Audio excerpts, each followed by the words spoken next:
വഴിയിൽ നിൽക്കവേ നായ കടിക്കാനെത്തുന്നത് കണ്ടോടിയ പെൺകുട്ടിക്ക് കാറിലിടിച്ച് വീണ് ഗുരുതര പരിക്ക്.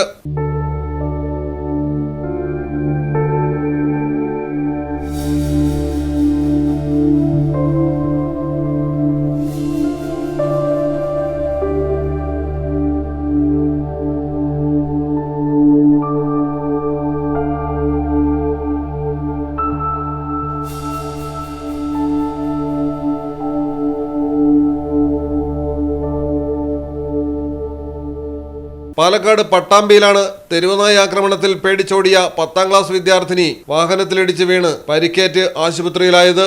ഗവൺമെന്റ് ഹയർ സെക്കൻഡറി സ്കൂളിന് മുന്നിൽ വെച്ച് ബസ് കാത്തു നിൽക്കുകയായിരുന്ന കുട്ടിക്ക് നേരെ 2 തെരുവുനായ്ക്കളിൽ ഒന്നാണ് പാഞ്ഞെടുത്തത്. റോഡിൽ നല്ല തിരക്കുള്ള സമയമായിരുന്നു. മറുവശത്തേക്ക് ഓടിയ കുട്ടി കടന്നു വന്ന കാറിലിടിച്ച് വീഴുകയായിരുന്നു. മറ്റു വാഹനങ്ങൾ ഉടൻ ബ്രേക്ക് ചെയ്തതുകൊണ്ട് അടിയിൽപ്പെടാതെ രക്ഷപ്പെട്ടു. ഉടൻ തന്നെ ആശുപത്രിയിൽ പ്രവേശിപ്പിച്ചു.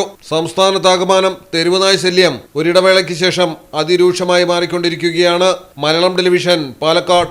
ഇനി നിങ്ങളുടെ വീടുകൾക്കും കെട്ടിടങ്ങൾക്കും മരത്തിനേക്കാൾ വിലക്കുറവിലും മരത്തേവിലും കരുത്തുമായി ഫെയർടെക് സ്റ്റീൽ വിൻഡോ ആൻഡ് ഡോർസ്. ഫെയർടെക്കിന്റെ മാത്രമായി പ്രത്യേകതകൾ: ഹൈ ക്വാളിറ്റി GA ഷീറ്റിൽ നിർമ്മിക്കുന്നവ, തിരഞ്ഞെടുക്കുവാൻ ആകർഷകമായ ഡിസൈനുകൾ, വിവിധങ്ങളായ അളവുകളിൽ ലഭ്യമാകുന്നു. ഫെയർടെക് സ്റ്റീൽ വിൻഡോ ആൻഡ് ഡോർസ്.